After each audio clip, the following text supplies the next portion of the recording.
侧跳已经到了一个收尾的环节，那基本上的部件都已经完成了。看过预告的人可能都在想，我该怎么样实现？那么这条视频主要是讲解一下我的这把侧跳在设计中的一些逻辑大家可以给点意见。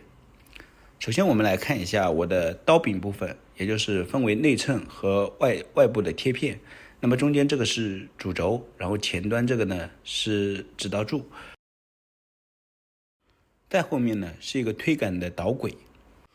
我们可以看到刀刃部分，我在刀刃两侧加了一个圆环，那这个圆环呢是刚好能和内衬的圆环相匹配，那皮筋的轨道就在里面。大家都知道皮筋是不会自己转弯的，所以我做了一个导轨的模式，在这个圆环的边缘打一个小孔，那么这个孔呢穿进一根短短的回形针，那这个回形针就可以用来框定皮筋。我们看一下这个示意图，也就是在圆环边轨，然后这个皮筋通过圆环自然过渡到我们的指导柱，通过指导柱的外侧再连接到我们的推钮，而推钮是被卡在我所做的边缘槽上面的。那么皮筋在这种状态下其实它是绷紧的，也就是有弹力的状态。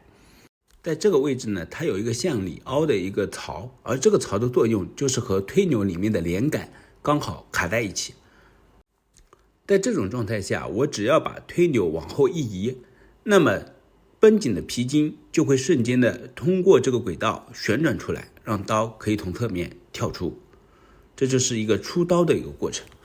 那出刀以后呢，推杆的部分就自动还原到前端，而我在刀身的上端和下端都分别做了两个槽，让它固定。大家可以看到安装以后，刀身出来以后，指导柱刚好指住前端，而后面的推钮刚好抵住下一端，那么刀就能够做一个固定的一个作用。在我们要收刀的时候，只需要把我们的推钮往后一掰，就能够重新回到原始的一个状态。好了，那么这个侧跳逻辑就先讲到这里，看懂的请3连，如果说你有一些不懂，可以给我留言，我会尽量来回答大家的一个问题，让我们一起期待成品的出现吧。